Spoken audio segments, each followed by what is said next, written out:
National means cum merit scholarship. ये scholarship 8th class में exam pass करने 8th class में एक स्कॉलरशिप का एग्ज़ाम होता है और उस एग्ज़ाम को पास करने वाले बच्चे इस स्कॉलरशिप के लिए अप्लाई कर सकते हैं। इस स्कॉलरशिप में हर महीने 1000 रुपये यानी कि साल के 12,000 रुपये 9वीं कक्षा से लेके 12वीं कक्षा तक हर कक्षा में दिए जाते हैं।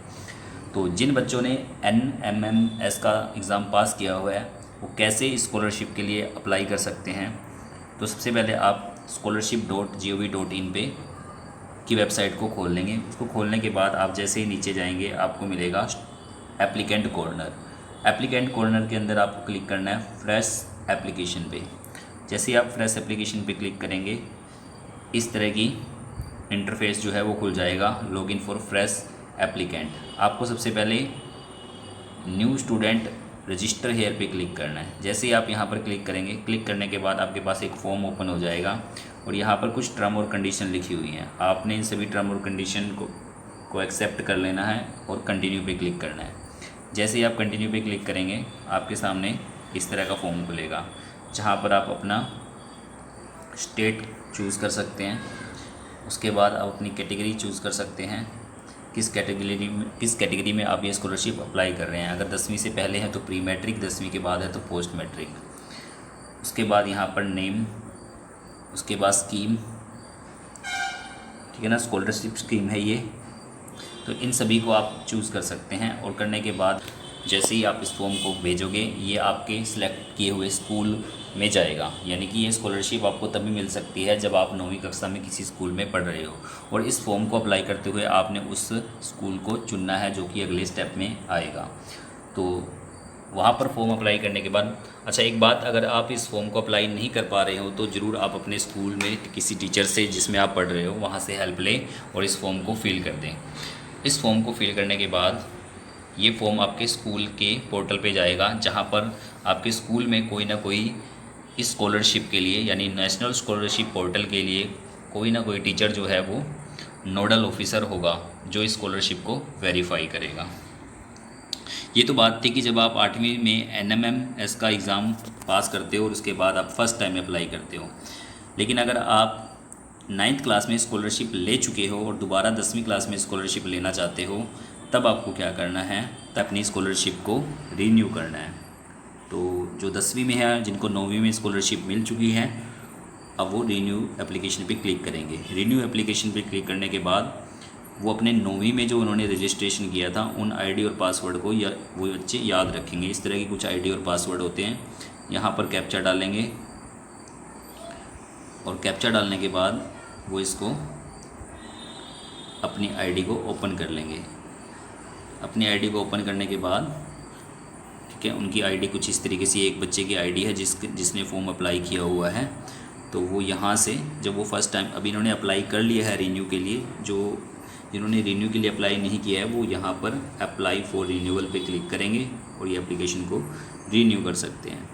स्कूल टीचर की हेल्प आप बिल्कुल ले सकते हैं।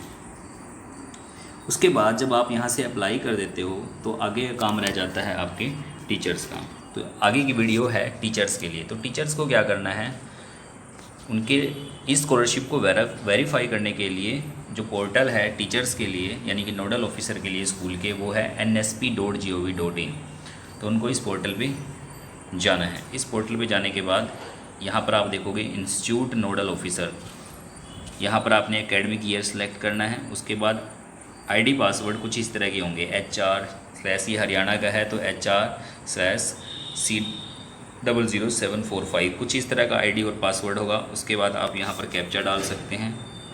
कैप्चा डालने के बाद आप लॉगिन करेंगे। लॉगिन करने के बाद आप देखेंगे, सबसे पहली बार अगर आप लॉगिन कर रहे हो तो आपको ये इंस्टीट्यूट को वेरीफाई कराने को कहेगा, तो वहाँ से आप वेरीफाई वगैरह कर सकते हो। और जब आप वेरीफाई कर लेते हो तो यहीं से आप बच्चों की एप्लीकेशंस को भी वेरीफाई कर सकते हो। तो यहाँ से आप लॉगिन करोगे। लॉगिन करने के बाद कुछ इस तरह का इंटरफेस खुलेगा। शायद मैंने कैप्चा गलत भर दिया तो हम इसमें कैप्चा दोबारा भर लेते हैं।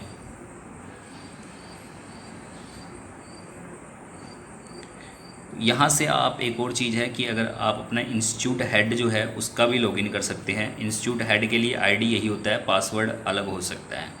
तो बाकी ज़्यादातर काम जो है वो इंस्टीट्यूट नोडल ऑफिसर से ही होता है, तो आप उसी को सिलेक्ट करें, आईडी डालें, अपने स्कूल का पासवर्ड डालें। अगर आपका पासवर्ड आप भूल गए हैं तो पासवर्ड आप रीसेट भी कर सकते हैं। रीसेट करने के लिए OTP जाएगा नोडल ऑफिसर जो भी आपका रहा होगा पुराना, उसके फ़ोन नंबर पे। तो इस तरीके से आप कैप्चर डाल के लॉगिन कर सकते हैं। तो देखिए हमने ये लॉगिन कर लिया है। ये एक स्कूल है जिस स्कूल के नोडल ऑफिसर की आईडी हमने ओपन कर ली है। यहाँ पर आपको जब वेरीफाई करना होगा किसी भी टीचर को, तो वो वेरिफिकेशन पे क्लिक करेंगे। वेरिफिकेशन पे क्लिक करने के बाद आप ऑप्शन देखेंगे एप्लीकेशन वेरिफिकेशन, एप्लीकेशन री verification, application renewal verification and application री वेरिफिकेशन, रिन्यूअल री वेरिफिकेशन। तो आप ये 4 ऑप्शन आपके पास ओपन होते हैं, तो इनमें से आप कोई भी ऑप्शन जो है वो ले सकते हैं। तो जो फर्स्ट ऑप्शन होता है वहाँ पर आप क्लिक करेंगे तो आपको आगे जो भी जिस भी बच्चे ने फ्रेश अप्लाई किया होगा आपके पास वो दिखाई देंगे। तो अगर वो जेन्युइन बच्चा है तो आप उसको वेरीफाई कर सकते हैं, अगर वो जेन्युइन नहीं है या उसके फॉर्म में कोई मिस्टेक है तो आप आगे जाके उसको कैंसिल भी कर सकते हैं, रिवर्ट बैक टू स्टूडेंट भी कर सकते हैं। तो जब वो दोबारा बच्चा उसको ठीक करके भेजेगा तो आपको एप्लीकेशन री वेरिफिकेशन के ऊपर वो फार्म मिलेगा। इसी तरीके से जो बच्चे 10th में हो गए हैं, 11th 12th वाले जब रीन्यू करते हैं तो आपको वेरीफाई करने के लिए इस वाली टैब में मिलेगा, ठीक है ना। उसी प्रकार अगर कोई गलती होगी आपने वापस भेजा है तो दोबारा वेरिफिकेशन के लिए री वेरिफिकेशन में मिलेगा। एक फ़ॉर्म हम देख लेते हैं। वैसे अभी हमारे स्कूल की आईडी में कोई वेरिफिकेशन के लिए नहीं है फ़ॉर्म, फिर भी हम वेरीफाई करने के लिए एप्लीकेशन वेरिफिकेशन पे क्लिक करेंगे। जैसे ही क्लिक करेंगे ये हमसे एक OTP मांगेगा, OTP होगा और आप OTP को कन्फर्म करेंगे। जैसे ही आप OTP को कन्फर्म करेंगे नीचे इस तरह की लिस्ट खुल जाएगी एप्लीकेंट वेरिफिकेशन। तो अभी यहाँ पर कोई भी पेंडिंग नहीं है, अदरवाइज़ यहाँ पर आपको फॉर्म शो होगा जहाँ पर आप उसके फॉर्म को ओपन कर सकते हो, उसकी एक एक डिटेल को, उस बच्चे की एक एक डिटेल को चेक कर सकते हो और चेक करने के बाद जो है आप उसको वेरीफाई करके फॉरवर्ड कर सकते हो। जब आप उसको वेरीफाई कर देते हो तो वो एप्लीकेशन आपके डिस्ट्रिक्ट के हेड क्वार्टर में जाती है, वहाँ से फिर वो आगे सेंट्रल गवर्नमेंट के पास जाती है वेरिफिकेशन के लिए।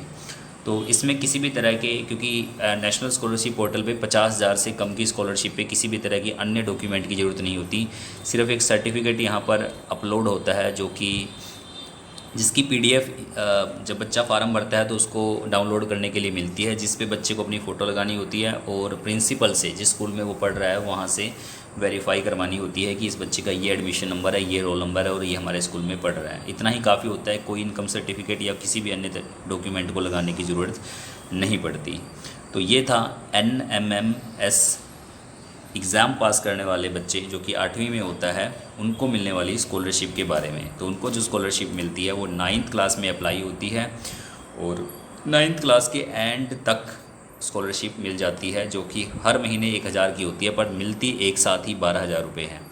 और ऐसे ही बच्चा वो 10वीं में भी ले सकता है, 12वीं में भी ले सकता है, 11वीं में भी ले सकता है। तो ये फार्म यानी कि ये स्कॉलरशिप हर बच्चे को अप्लाई करनी चाहिए। टीचर्स को भी विशेष ध्यान देना चाहिए कि उनके स्कूल के 8वीं के बच्चे इस फॉर्म को ज़रूर अप्लाई करें इस स्कॉलरशिप को, और आगे हर साल रिन्यू करते रहें। Thank you very much.